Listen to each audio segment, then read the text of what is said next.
Seems like we're live. Hey. Yeah. Almost. And I'm going to call that on on time. That's weird. Yeah. So Charles Unsworth, we made it.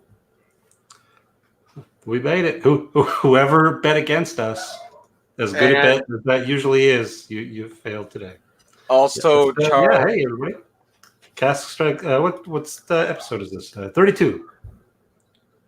Jeez, we're getting close to the Kevin Smith number, mate. The 37th.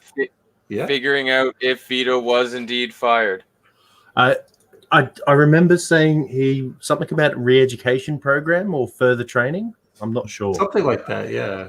That was the message I got when I sent text to him, but it seemed like it was an auto reply, and it kind of seemed like it was written by somebody else that wasn't Vito, but I don't know. The spelling mistakes give it away. I'll activate his GPS tracker later. We'll find him. It's fine. Yeah. Mike Lissack already throwing bombs. Not that we'd see him anyway, but is Vito not here?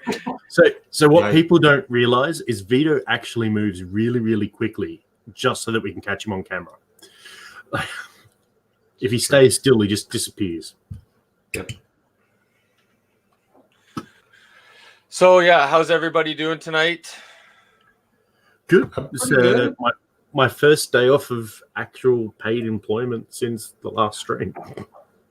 Nice. It's weird having a real job, isn't it? That's It's actually no, because I worked the day of the last stream, so it's got to be longer than that. This leaving the house with pants on, it's weird. gross. Yep. Sometimes you got to do it. Yep. That's it. So we do have a theme other than Vito's elsewhere. By aliens, maybe. Yeah. Before we start, what is everyone drinking, both here and in the chat? Well, I started with some Compass Box Great King Street Artist Blend. Wonderful. Go ahead. No, you first, Dan. Age before beauty. I've got. Wait a second. I'm enjoying this Jameson Caskmade's Bose edition. Oh, yep. I am normally not a Jameson guy. It's not bad whiskey by any means. It's super friendly, good stuff. But this Bose edition is, I'd have to say it might be like my fourth favorite Irish I've ever had. And that group of four includes Dream Cask. So, Nice. And this bottle was, I believe, $32 retail. It was an Ontario exclusive. So I'm not sure what the deal was with the other Caskmates that they did, but for here they sent a bunch of casks to Bose to age their Strong Patrick Irish Ale in. And then they sent those back to Jameson and they aged their whiskey in it. And it's super, super tasty. It's got all of the wonderful classic Irish notes, both on the nose and the palate. And it's got this icing sugar frosting type of cupcake frosting type of super sweet note on there that I really, really love. And it will tie in with the theme a little later once we introduce that and stuff. Nice. I beg Ugadal because Oogie, and I don't need any further education, so it's all good. It's fair enough. It's always a good choice. All right, so I saw, was it Charles is drinking Jameson's, Benjamin Eves, some Knob Creek Barrel Pick 120. Nice. Mike Lissack is saying that he prefers the stout, but he really did like that over the regular Jamesons. Hey, Eric, I'm not ignoring. I'm literally saying hello as you typed that. And yeah, so we've got some good people in the chat. Actually, we've got a few people. And Jermaine it is Jermaine Compton, right? Like, I'm not butchering the first name too much. It's okay, you're Australian. You guys have been butchering Got it. Fantastic. I mean, there is that lovely Kiwi who did the whole flight of the Concords, Jermaine. That's basically it, isn't it? So yeah. So why don't we kind of introduce the theme? And we can start with Brad. And we thought, well, I thought I'll take full ownership. So if it's a crash and burn, it doesn't get reflected on these guys. Credit and or blame. Yep.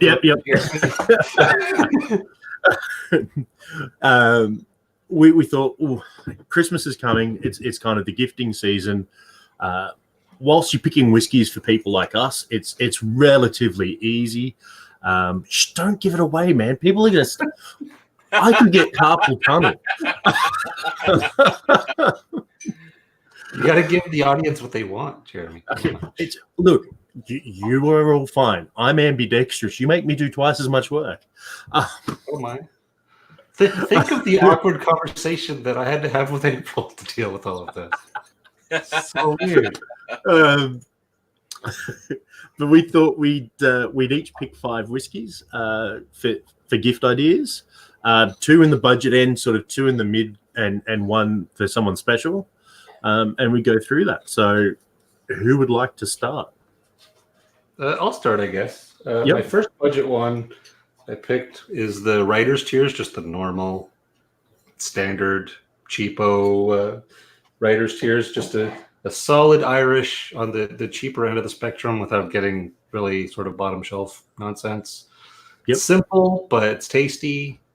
And I'm blurry all of a sudden, of course. Sorry, that was me. And so it's just a solid. I think it's like just under $50 Canadian, so $35 American-ish. It's just a nice, solid, simple starter Irish. Nice. Yep, Mike is right. The dude in the middle always has to do the most work. That's the way it always is. Yep. Right. At least definitely has to look the best. Yeah, I mean, Vito complains, but the fact that he's little, he's always relegated to little spoon. He has the lightest workload out of all of us. Hey, Graham Young. I've got Irish in my glass, and Brad was just sharing that Redhead, or the Writer's Tears, rather, as a good budget choice for a whiskey gift this holiday. Benjamin Eves, red pressed dream cask for budget, right? I mean, It depends on your budget, I guess. That's all very subjective, but depends on how many private planes you own, whether dream cask is in budget category or not. So I'll do my first pick then, which was Dimple. Bearing in mind that we live in slightly different markets, but Dimple will generally come in around the $50 Australian, so around the same price as Writer's Tears, roughly, if you were to look at USD. It's a solid blend. It's a very pretty bottle, so even if it's not a whiskey aficionado, it looks damn good in a bar. So as a gift, as a cheap gift, I thought that was a solid pick. And then Dan's first pick. Brad doesn't know yet. Whoops. No, rare breed. Yeah. It was rare breed, not 101. But no, you wrote it as 101, and then I suppose rare breed. It's wild turkey. Yeah, rare breed for us is the best barrel strength value you can get in Canada, or certainly in Ontario. But the 101 is also completely acceptable, and it's considerably cheaper. And while it isn't barrel proof, it's a delicious bourbon for the price. It really embodies all that is bourbon in a pretty budget sipper, and you can't go wrong with rare breed or the 101. And it can be found across the board. If it can be found everywhere in Ontario, most other people should be able to find it. That's for sure.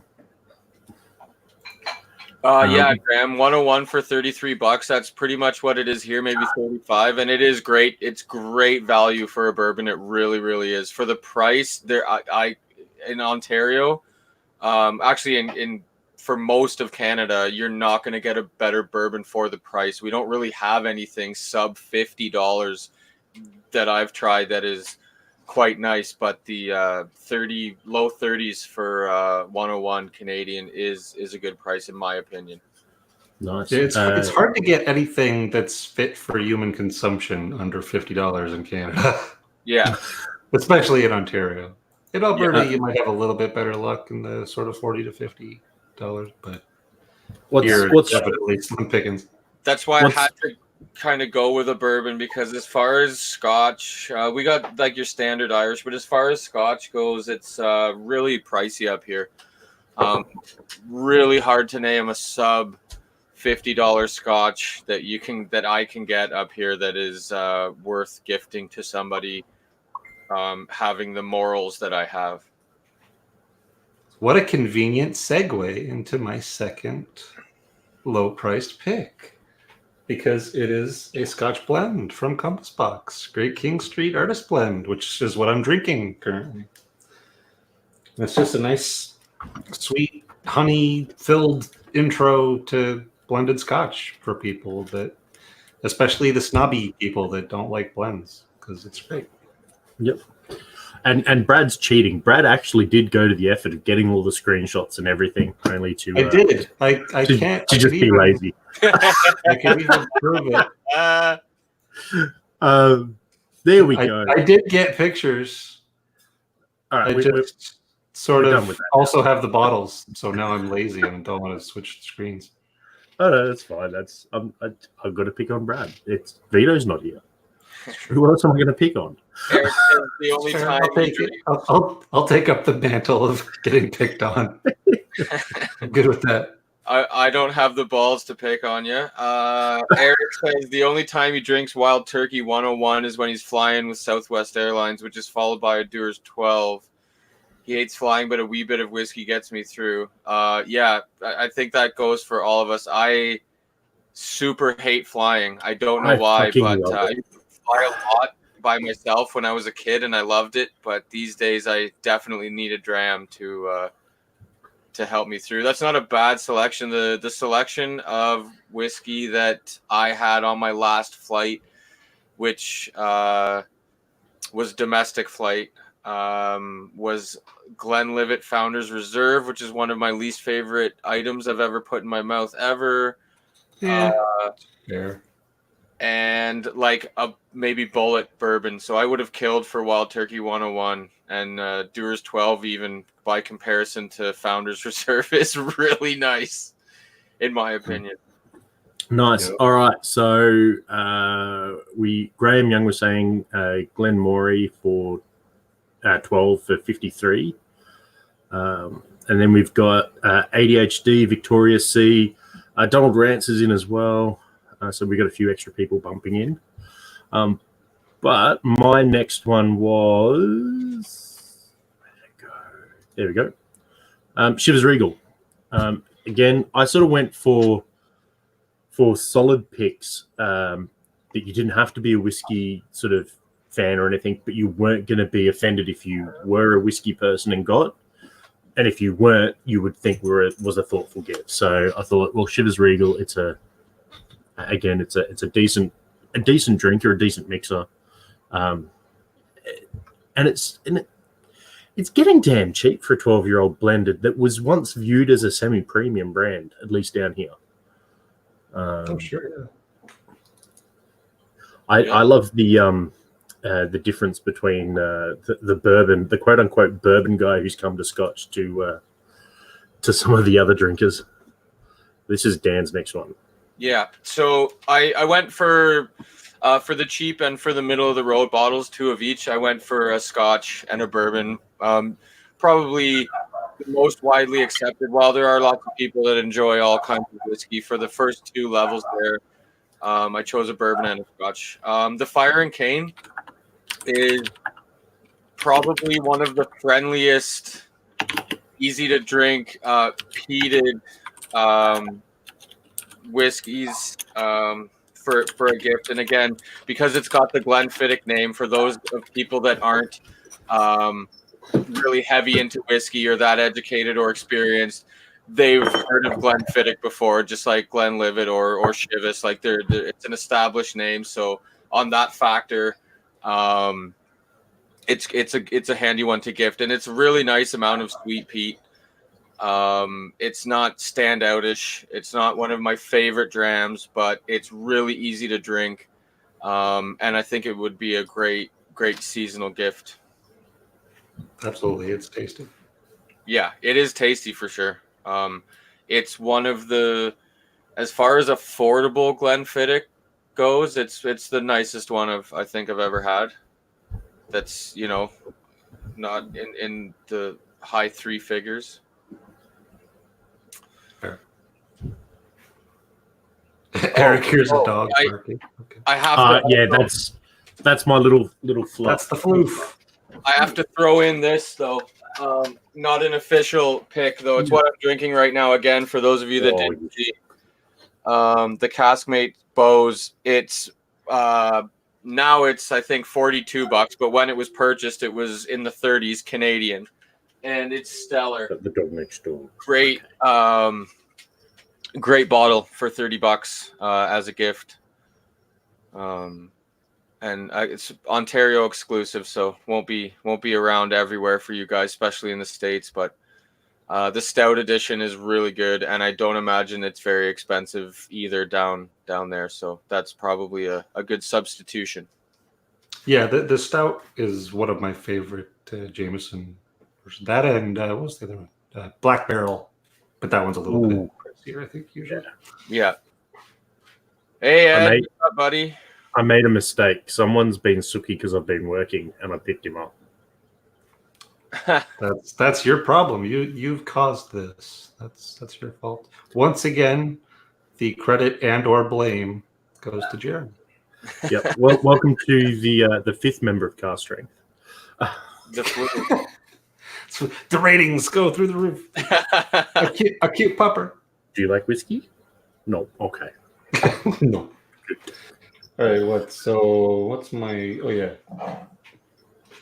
So my sort of middle of the road pick for the first one would be the Redbreast 12 cask strength. Solid. It's just another Irish, sort of weirdly that I'm starting all the categories with Irish, but it's a little bit more interesting than the regular 12. People that are getting into whiskey will sort of appreciate a little bit more of the spikiness probably. But anyone who doesn't really know anything about whiskey, as soon as they Google Redbreast, they'll be like, oh, it's a pretty classic sort of choice. Big time. I'm going to drink some right now. Nice. That is a great choice. All right. Mine was... Whoops. Do it. Thank you. Mine was that. Good old solid Macallan. It's obviously a name that people know. Sure. And it's a solid pick. I mean I can't think of anything more to say about it. That's fair. Yeah, Macallan is definitely boom. You've got it covered. Yep. Elaborate notes, a la Brad. It's good. What more can I say? People like it. It can't suck that bad, right? Yep. And again, it's one of those things that if you know whiskey, at worst you're going to go, yeah, I suppose it's decent. And if you don't, oh, it's Macallan. Right. There are very few people that I could think of that would say that they dislike Macallan. I know a lot of people that don't care about Macallan very much, or like whatever. But I can't really think of anyone like, oh, I can't stand Macallan. No, It's definitely super friendly and easy to drink. But it's not. It's never really impressed me, mind you. I've had limited selection of it. I haven't tried any of the nicer stuff. So, but based on a lot of their core range, just doesn't really stand out for me. But lots of people swear by it. That's it. You ready, Dan? Yeah, so my middle of the road, or at least again up here, prices I know are a lot cheaper for a lot of stuff down there in the States. But Glenfarclas 105, I absolutely love it. It's a great sherry bomb, and it's just a super tasty. Again, if you're spending up here, it's about $100. If you're spending $100 for someone on whiskey, they probably at least do enjoy it. And I think that someone that does enjoy whiskey would really like the 105. It is, I don't. It's growing to be one of my favorites, and that is what I'm going to pour right now. As a matter of fact, Nice. yeah.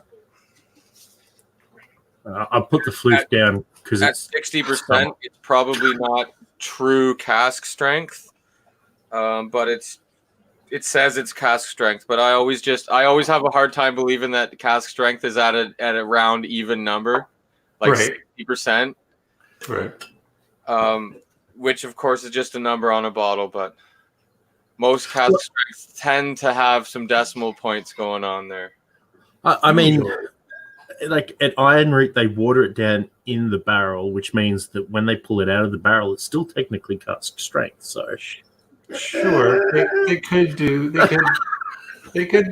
tweak the numbers a little bit by doing interesting things. But it's cask strength-ish at the very least. Yeah. Plenty strong to not be considered watered down, even if it's technically got a little bit of tweaking. Yeah, Eric says he thinks the biggest complaint about the Macallan is the money, and I'd have to say, yeah, fair enough. I use Johnny Walker Blue as the example for this type of situation where it does taste great. It tastes great. I love Johnny Blue. It's fantastic. But the taste per dollar just doesn't compare to a lot of other whiskeys. We can get some much nicer stuff for considerably less money. And that's the way I feel about Macallan. Agreed. all right, Bradley. Well, you don't got another pick, Jeremy? We should have set this format so you have to finish your dram of previously mentioned bottle before you get to the next one. That would probably be fun. Nobody needs us that sloppy by the end of a single hour. It's not a great Wednesday night situation for me either. But I have tomorrow off and today off. No, so I did. I did another pick. Okay. Yeah. My next one is what you're drinking, Jeremy. It's Ardbeg Uigeadail. I was getting a bit worried because I don't have a single Ardbeg in my pick list, and I know what Dan's picked. I had to have at least one because I know that the cult knows where I live. Yeah. But Oogie is just, it's magically good. It fits right in that sort of middle price range thing. Most places here in Ontario specifically, it's a little more expensive. But if you look around a little bit, some other places in Canada even, you can get it quite a bit cheaper. I know in the States it's, in the it's $12 in the States, isn't it? It's cheap. It's super cheap, compared to here at least. Now I'm gonna correct Eric on something. He's saying that there are some Macallan fanboys who will do anything for them, and that's correct. There are Macallan fanboys who do anything for them. However, there is no such thing as an Ardbeg obsession. There is only an educated and well-rounded person who happens to like Ardbeg. Sure. There is no such thing as an Ardbeg obsession. It's sort of like it's only paranoia if they're not after you, right? Like it can't really be an obsession if it's accurate. Yeah, correct. So my pick is from across the ditch. It's a Dunedin Doublewood, New Zealand. I've only ever had a small taste of this, and it is on my list of things to get shortly. New Zealand, for those who don't realize, is making some fantastic stuff. Lot of early Scottish sort of people settled in New Zealand very early in history. And they've got fantastic water, fantastic grain. They make good shit. It's pure and simple. I think the only whiskey from New Zealand that I've tried is from Jesse from Still It, which isn't a mass release thing. It's just his own personal stuff. Technically, that's a New Zealand whiskey. Exactly. I mean, it's a whiskey that was distilled in New Zealand. And it's only 2% sheep, which is the lowest percent sheep anything from New Zealand. No, that's not true. I can't say much. I can't say much because if you do the maths per capita, Australia has more sheep. Really? All right. I don't look at Daniel's ass enough to know if he's still got the Mooch Tramp stamp, Eric. I think it will last him like a day or two. I think he scrubbed that off with like steel wool. He got rid of that as soon as that's the very evening. Yeah, I don't know if it lasted a full day, but it is long gone by now. Okay, so my second pick for a middle of the road gift, again going with the Scotch and bourbon, is Booker's. It's a fantastic bourbon.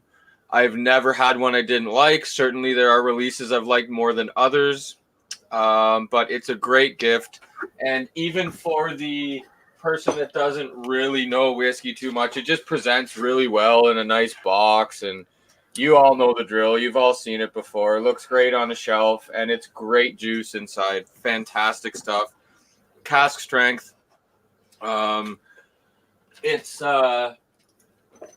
always been on my shelf for years, and they're different releases. Up here in Canada, we generally only get one release per year, which is far different than you guys in the States who get multiple releases per year. We don't even have the named batches. They're just the numbered. Yeah, you've got to like go online and look up the number and see what batch it corresponds to, because we don't get any of the fun naming. So it's kind of like the Scotch Malt Whiskey Society sort of thing. You get a number and a rough thing and go do your own research. Yeah. It's like we can look it up. It's not a secret, but you don't. They just don't for some reason. It doesn't say Kathleen's batch. It says 2018-01E. So yeah, same thing. Eric threw up a little bit. Excellent. Okay. Was that because of Booker's, Eric? You don't like Booker's? I think it was more of the licking of Daniel's tramp stamp. Oh yeah. Well, okay, all right. I mean, Brad's in charge of that chat. I don't know how that got on there. Got to revoke somebody's access to this broadcasting platform. Just remember, you revoke access, Brad. It's more work for you. Oh, that's true. Oh, I could just quit. That would be a lot less work. Not allowed to. Oh, I'm not allowed to quit. Okay. Darn. You pay the bills and you take all the money. You are effectively the account. I think we're still in the red technically, but that's fine. It's all good. There is no hope in getting. We'll just the moment we get in the black, we'll be back in the red for buying a black pen. Like, don't worry about it. All right. So this is the last one, isn't it? This is the pick for the whiskey fan. This is your top pick. My pick for the whiskey fan would be Bruichladdich Black Art. This one is the 4.1. But they're all great. The 5.1 is excellent. 6.1 is great. I haven't had earlier releases than the 4.1, but I hear they are also excellent. Basically, Bruichladdich can't do anything wrong as far as I'm concerned. I haven't had anything bad from them. No, and the Black Art just happens to be just extra specially magical. And weirdly, for Bruichladdich, one of their unpeated releases, which will keep a lot of whiskey people happy, even if they're not on the smoky end of the spectrum. So, seems like a solid choice. You can't. If you're halfway into whiskey, Black Art is just a delicious treat. It is fantastic. Was that the 4.1? Yeah. Oh, that's when you blew my whiskey world apart, Brad. Yeah, that's the moment that you can use to convert almost any bourbon drinker to at least someone who will deal with Scotch. Yeah, you nailed me. You nailed me into the peat and into the unpeated Scotch world hard in one night, buddy. And that was before he even gave you a whiskey. Rum bum. Oh God. All right, so my last one is I'm going to be honest. It's going to be damn tough for anyone to get a hold of, even for myself. It is from a little distillery called McHenry down in Tasmania. Tasmania is, in terms of geography, the little bit down the bottom, and it has weather that's pretty close to Scottish, sort of Irish kind of weather, except it does get a little bit hotter. They do a release every year or twice a year, about 250 bottles, 500 ml bottles, and it is exquisite. They make the most fantastic gin. Their base distillate is wonderful. They quite often will use I think for that particular one, it was a Maker's Mark barrel. And then they aged, and then they did a finish in a wine barrel afterwards. And it's just really, really, really tasty, exquisite stuff. And it's only about $300 Australian if you can get a hold of it. Nice. So in the grand schemes of something that is solid, is always good, is always different because it's effectively single batch stuff. Yeah, really, really good. I should probably quickly bring up Dan's pick.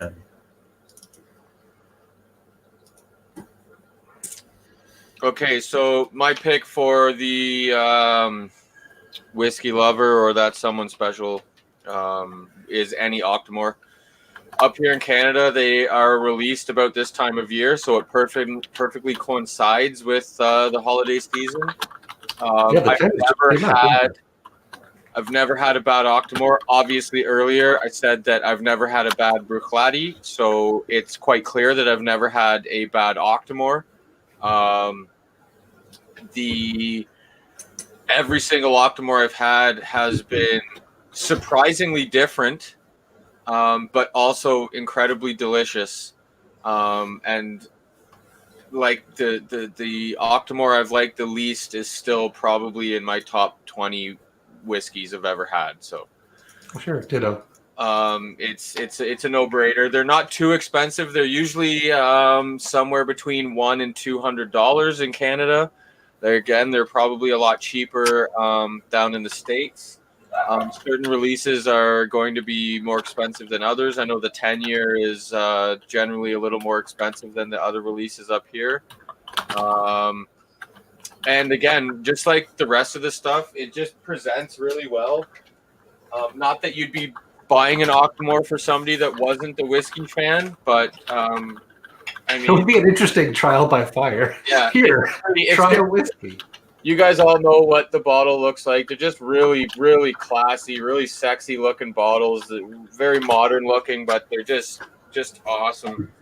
I have a buddy that doesn't like whiskey at all, but he always comes back to visit and checks out the Dram Cave and everything, and I always pull out bottles, and he looks at the shelf. He's like, what's this? And I pulled out the Octomore bottle, and he was like, this is the coolest looking whiskey bottle I've ever seen. So it's got that type of appeal. But yeah, you can't go wrong with an Octomore as a gift. You'll make anybody happy with that, obviously. Absolutely. Octomores are all great. I think I have 4 or 5 of them now. They always of course, black art. If you can find a black art, it's the outside of Dream Cask as far as Scotch goes, actually. So never mind of all times. As far as Scotch goes, it's my favorite unpeated Scotch, bar none, and that goes for the 4.1 and the 5.1. They're both my favorite unpeated Scotches. You cannot go wrong. Absolutely agree. Yeah, the 8.2 is really good, Ben. Octomore, Peter White says Octomore 10.3 in Alberta for 155 Canadian will be like 250 in Ontario. It'll be closer to 3 in Ontario. Some of the earlier releases that we had lots of bottles in Ontario were over 200, or sorry, close to 300. 299 was the last one I was looking at in store, which sucks. So It's unfortunately how it is, isn't it? When you live that isn't the market where it's produced and it has to be shipped to, or if you have state controlled liquor prices, you're fucked. I mean, you're screwed. and Octomore sounds like a Marvel Comics villain, but it would need to be Dr. Octomore. Nice one, Eric. It definitely does. Yeah. Or Doctomore. Doctomore. Yeah.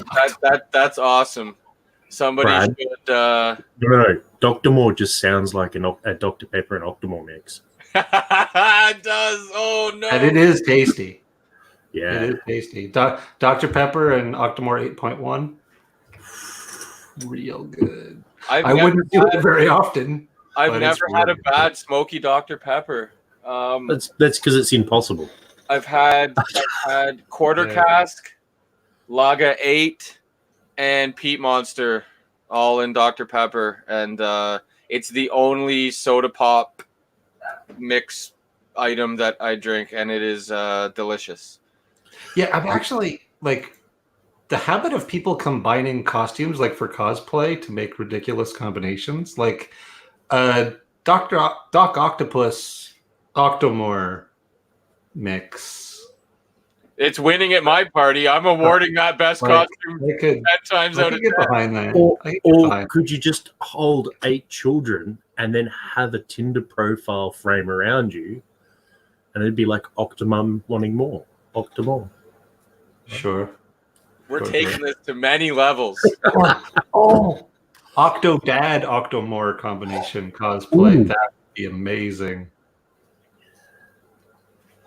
All right, now I'm just getting ideas for next Halloween. Yep. I did cheat a little bit, and I have an extra pick. Oh, nice. Because I needed to add a pick to give to people who think they're into whiskey, but don't necessarily know what they're talking about. Excellent. And that would be the Johnny Walker Blue Label Ghost and Rare. Oh my God, Jesus! The fiddly bits on that bad boy. It's recognizable enough that anyone who even remotely believes that they're into whiskey will recognize it as an interesting thing. And the Ghost and Rare version is actually tasty enough that if they share it with you, you can enjoy it instead of like begrudgingly having some with them. It's also more expensive than the Black Art. Isn't it? It was cheaper. It was cheaper. Really? Not by much. It was. I mean, it's the same ballpark, but when I got it, at least it was. See, that's a perfect example. The new one, the Port Ellen one, might be a little bit more around here. I'm not sure. This is the original Ghost and Rare with the Brora. And it's still and even when it comes down to it, and I agree, and we'll all agree, I'm sure people in the chat too, about the Johnny Walker Blue being there's like it was gifted to my wife works with a team of real estate agents, and when an agent gets gifted something, it's usually that, like Johnny Walker Blue. So it's somebody that doesn't know much about whiskey that's giving whiskey to somebody that doesn't know much about whiskey a lot of the time, but because of the name, and if you go into an LCBO or shops where there isn't an experienced or educated staff or staff that really cares to share an opinion and explain stuff, they'll go right for it every time because you open it up, it's the presentation, it's the name. But the good thing about that is that that's actually an awesome opportunity when you have ghost whiskeys involved in the blend. While it may be a tiny amount, you are enjoying some spirits from a distillery that in fact no longer exists. Right. And I mean, whilst we shit on things like, you know, the blue and whatnot, and shit's on is probably not the right word. You've got to give the poor store clerks a bit of credit because it's a safe bet. Like if you're a massive fan of a particular style of whiskey, hey, you're not going to be offended by receiving that at all. It might not be what you would have done for the same money, but it can be a hard mix. You know, like to get a gift for someone that you know likes whiskey, but you yourself don't know a lot about whiskey, you can't convey that to a store clerk. You can't sort of give them the minutiae of the ins and outs. It's got a place, it's Right. Big time. And if you have no idea how into whiskey the person is that you're gifting a whiskey, it's a solid choice for something that they'll recognize as a interesting whiskey or fancy whiskey or however they want to define it Yeah. in their head. It's something not sort of cheap as far as whiskey choices go. Yeah. Big Without time. probably having much fear that they won't like it just because it's such a widely, at least tolerated flavor profile that you probably have a pretty good chance of them at least being okay with it. Yep. And Blue Label is a great kiss-ass bottle. Yeah, I imagine in the corporate world, it is gifted a lot for promotions and to bosses and all of that jazz, big time. Because again, and I think that a lot of this does fall on the staff of the establishment where you're purchasing a bottle. Because let's face it, even with Google, the person's just going to walk into that establishment and say, I want to get a nice bottle for my boss. He likes scotch. Or, I want to get a nice bottle for my buddy. He likes bourbon. And then it really does fall on the staff there. And in some cases, you're probably going to get some great recommendations. And again, not that Johnny Blue or something is bad, but a lot of the time you'll get some uneducated staff that also don't know anything about whiskey that are just going to revert to what they've seen that's expensive, locked up on the top shelf. Yep. That isn't Crown Royal because it's locked up for a completely different reason. But yeah, and if you're a business purchasing as well, do you want to go in there and make 50 different selections, hope that you put the right one in the right gift basket or whatever, or just buy 50 of the same thing that is just gonna be accepted?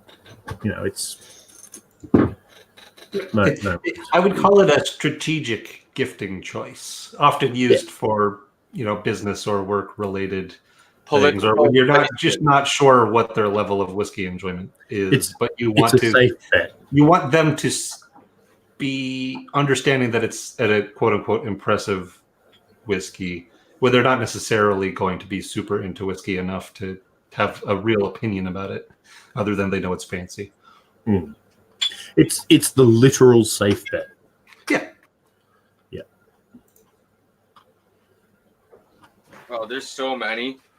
There's so many. I'm gonna have some. Oh, nice. I don't know what I'm gonna pour next. What should I pour next? I'd beg 10, but you don't have any, and we need to rectify that at some stage. Never had any. I know. That's what a horrible cocktail at Ardbeg Day. We need to rectify it, man. Oh, those cocktails at Ardbeg Day were so weird. Horrible. They were horrible, man. And some of our friends were digging them, and I looked them deeply in the eye and said that I have lost a bit of respect for you. Oh. Yeah. Brandon, if your bar's open, man, I'm more than happy to come round if you pay for travel expenses.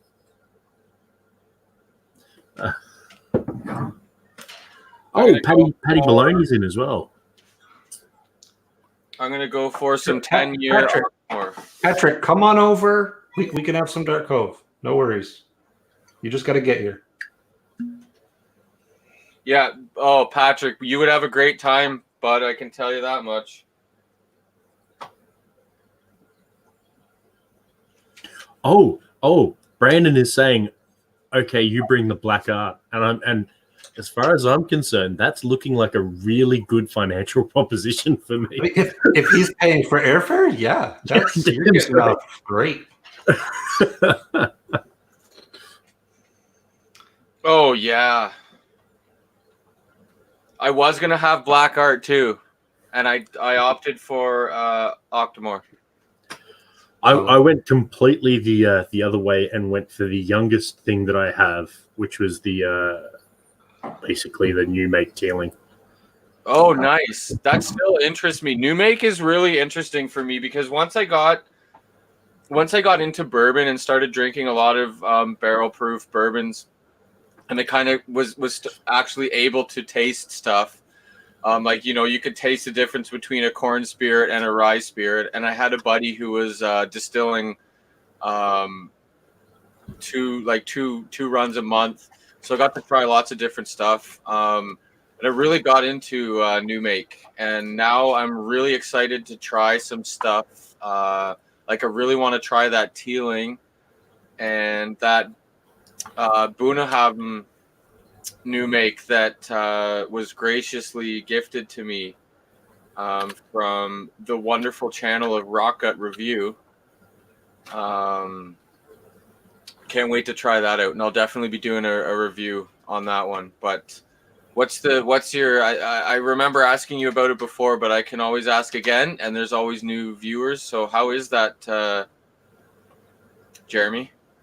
Oh man, it is good. I really enjoy it. When I first got it, I had great delight going through the Teeling Taster Pack, which I don't have handy anymore, and just comparing the different, just the different finishes to the new make in different ages, and it was great. Yeah. Brandon does have a point. You could just hop on a boat. It'll take a little while, but again, like if he's paying for the travel expenses, I don't care the mode of transport. It's fair. You need to just go down, mosey on down to some port, a nice little harbor, pick out a nice boat, and hope the sharks don't get me. Yep. Push away. Just push away. Well, you got to go from boat to boat, and some people might call this piracy. But some people, I mean, it depends on how you define it. I call it ocean hitchhiking. Ocean hitchhiking by force. Involuntary ocean hitchhiking. Yeah. Right? People, come on.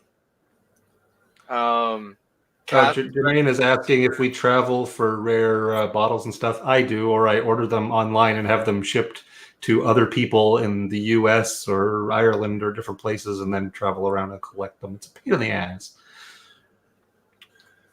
Peter White, are you in Ontario, Peter? And if you've told me this before, I apologize, but LCBO had Teeling. I'm not sure how to pronounce it. It's Putin, I think it is. No, it's not Putin. It's Putin. I keep saying poutine, but it's definitely not poutine.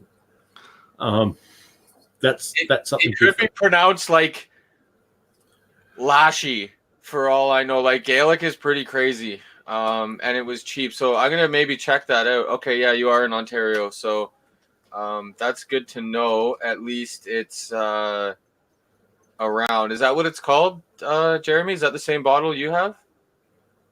Okay. So they did do. So this is batch number 2. They did a couple of batches, and I honestly think it was them just testing the market, and also because it had. Hey, buddy, Mum's chasing him to put him to bed. But I think it had recently been made, and recently, as in the last year or two, sort of a thing, being made legal in Ireland again because it was illegal for some time. Special guest host. Yep.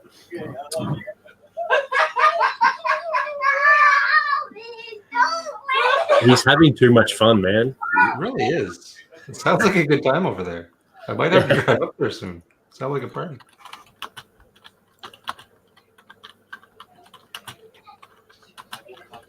I gotta say, this Ghosted Rare is pretty solid. It's not worth the money necessarily if you're just gonna buy it and enjoy it, in my opinion. But like, you definitely get bad.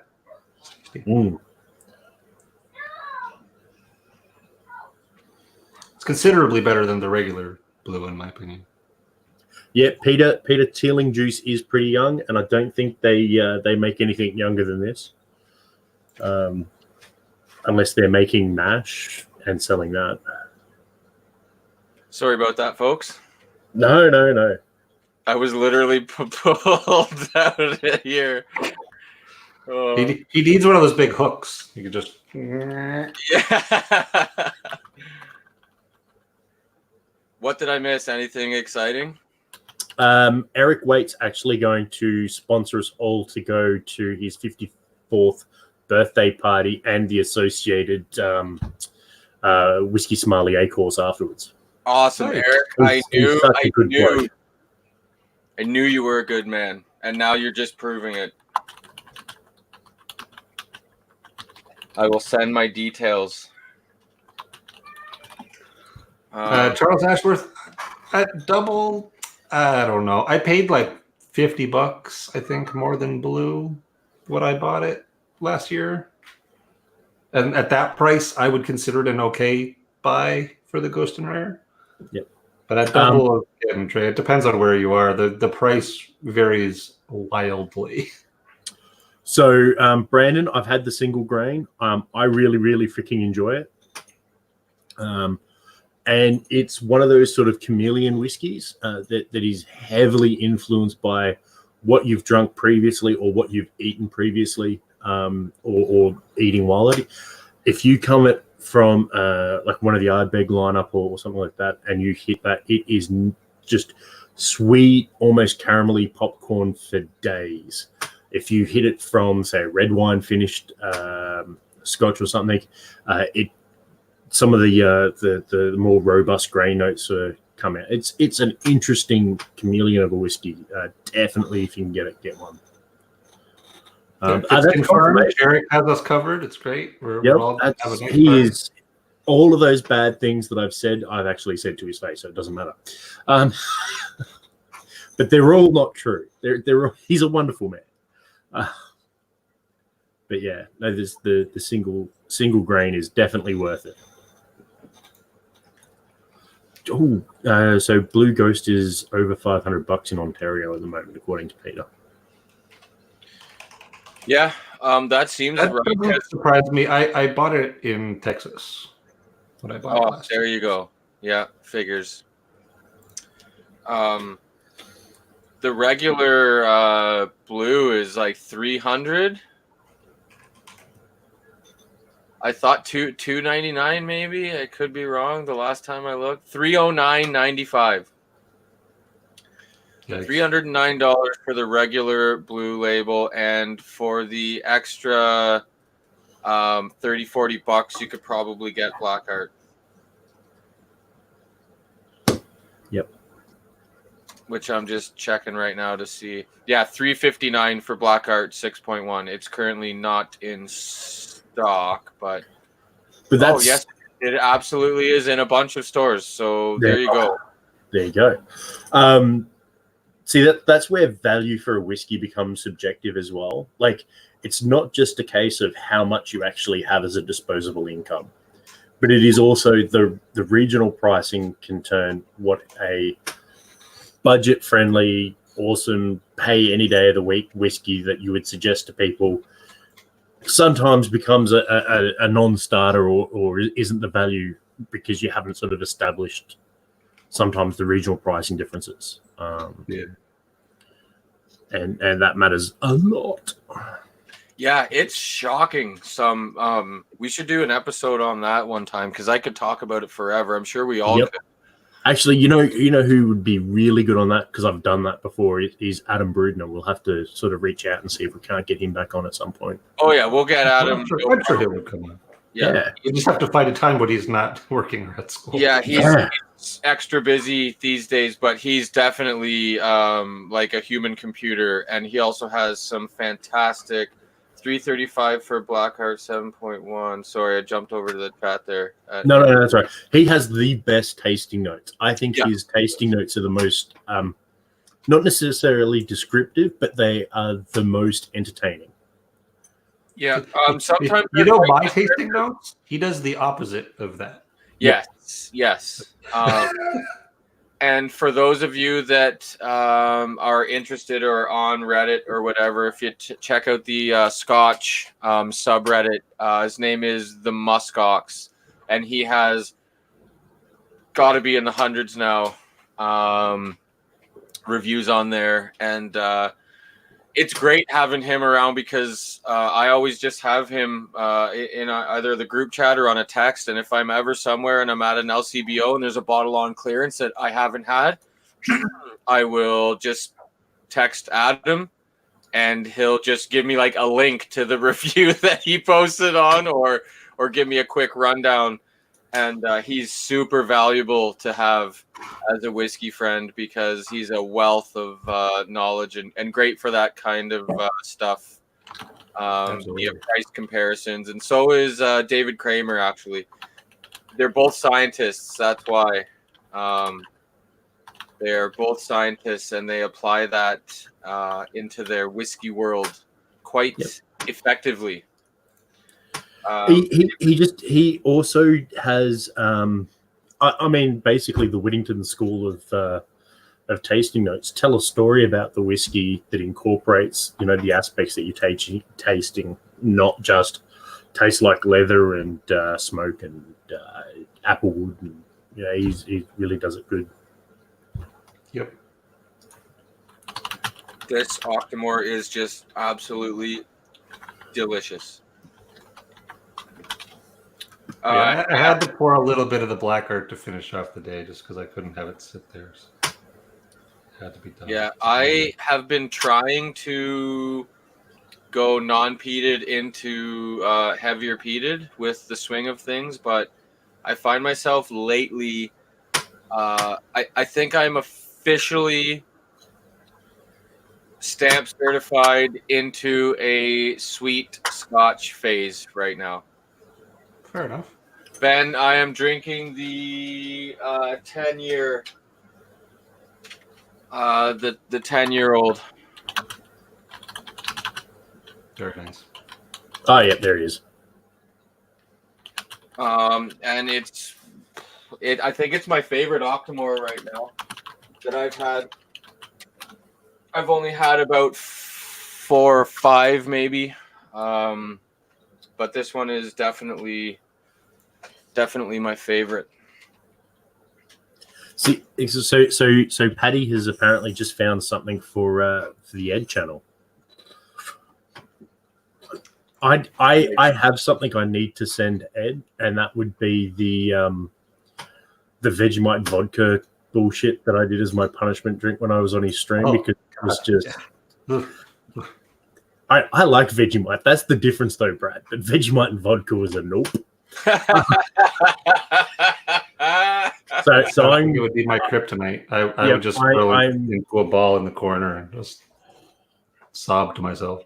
I mean, I could, with enough time and forethought, smear a barrel with Vegemite, rinse it out, age a whiskey in the Vegemite barrel, produce Vegemite whiskey, give that to Ed, and just make sure Erica has good health insurance on him. That is Miss Erica Bunahaven. Yeah, Erica Bunahaven. That's right. If you don't follow Raw Gut Review, like you really should. They're great over there. Yeah, super fun. And Eric Waite gets my Orinoco flow. Yeah. The Solon Dion of us. Yep. Amazing. That needs to go up on the screen for a second. Amazing. Ben, this is the 2nd edition that I have, but I've heard the 3rd edition is really good. They're not going to be bad because they just wouldn't release it, but considering most of the Octos are anywhere from 3 to 7 years generally, and I know that's just general, that's roughly, the extra time does really, really well. And sometimes hard to pick up because of the level of peat, but I think it's just a bunch of they have the best casks, even their ex-bourbon, their wine casks, their everything they have, I think, is their strength is not only in their spirit but in their cask selection, because Black Art is probably the best example of that. It's just definitely a bunch of wine finishes. and it's just hard to pinpoint what it is, but it's super winey, super fruity. Lots of tannic notes that I get in some wines. Just great stuff. Oh, hang on. Vito's here. Wait, Wait a second. You grew 3 feet and you grew hair. What happened? I know. Look at all this luxurious hair. This beautiful dark Italian hair I have. Whatever that re-education program you're going through, Vito, has done wonders. You look tall, you look healthy, head's fantastic. Looks like a whole new you, man. Yeah. I didn't realize Jeremy was going to be putting me on, like, actually live. I thought I was just going to be able to hide in the background. You know what? We can just get rid of him. Totally like, just don't even. We'll just. Yeah, it's fine. It's us now. He's just gonna put himself back. Yeah, that's what I thought. Oh no. No, he's gone. No more Jeremy. What were you guys drinking tonight? All kinds of stuff. Right now, I'm working on some Black Art 4.1. Very cool. Very cool. I've got some 10-year Octo. Oh, nice. I haven't had that. How is it? It's fucking delicious. This is the 2nd edition. It's my favorite Octomore that I've ever had. Nice. Very good. I am drinking Sprite because I am very ill, and I'm not in the way of being able to drink right now. It's fair enough. Yeah, no, that's not. I don't know if Sprite is probably the best choice either, but I mean, that's what my mom would always give me for stomach aches and shit. Oh well, there you go. It was like Sprite white soda or whatever. Yeah. So Sprite is not unbrewed new make. Jeremy is just gonna have fun in the background now, so we better. Oh yeah, he's just got all of his resources now into fuckery. Yeah, we really gotta end the stream here so Jeremy doesn't have a chance to have too much fun. I think that has been good. Can't let Jeremy enjoy himself. No, can't have that. Nope. So yeah, thanks for everybody for joining. Do all the regular YouTube things if you want, and if you really should just follow Rock Gut Review instead of us, frankly. But that would be a biased opinion. Well, I will say, ideally, Review proudly presented by Cast Strength. Ideally, that's not true in any sense. They're way more organized than us. Ideally, you could follow both of us, but honestly, you're gonna have a better time watching Rock Gut Review. If you had to pick one, I mean, I follow Rock Gut Review and I don't sub to us. So you don't sub to our channel. And okay, so you know how Patron was the cause of Ed's channel. Mm-hmm. We can technically blame Ed for our channel because he was before us, right? Like that's how that works. Yeah, I mean, I was a little bit before you, just a week or so. And it's only because of my 500 fake accounts that we're at where we are. That explains so much. Don't lie, bro. 200 of them are yours. It all makes so much sense. Single person. There's actually 14 real subscribers.